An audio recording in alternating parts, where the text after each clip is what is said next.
Was brought to a standstill on a site near Tower Bridge this morning when a man climbed to the top of a 64-metre crane. Police are negotiating with the man who's protesting for more rights for fathers. Paul Curran is there now. Paul. Well, the man is still up the crane and the protest continues. I'm southeast of St Catherine's Dock. The crane itself, which you can see behind my shoulder, is over by Tower Bridge. And if we get the camera to move closer in, you can see to the left-hand side of your screens, that's the man's figure right at the end of the crane there. It's been a pretty effective and pretty dramatic protest. And if we're led to believe, it may not be the last one we see this summer from angry fathers. Getting the message across more than 200 feet in the air.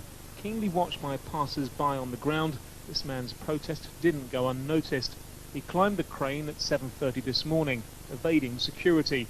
As a result of his actions, the site was shut for the day. A lorry of steel from Wales waited in vain to offload. A nearby road was closed as police and ambulances stood by.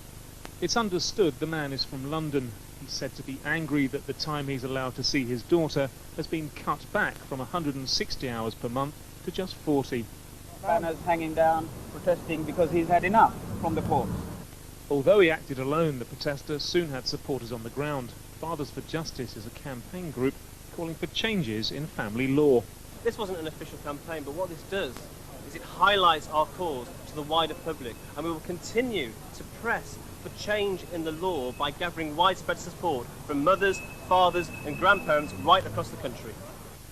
The police were taking a softly approach. They had specialist climbers available, spent the day trying to coax him down rather than force him down. It seems this isn't a criminal matter, although he could be sued by the construction company. Well, this isn't an official protest by Fathers for Justice. In fact, it actually took them by surprise. They didn't know much about it.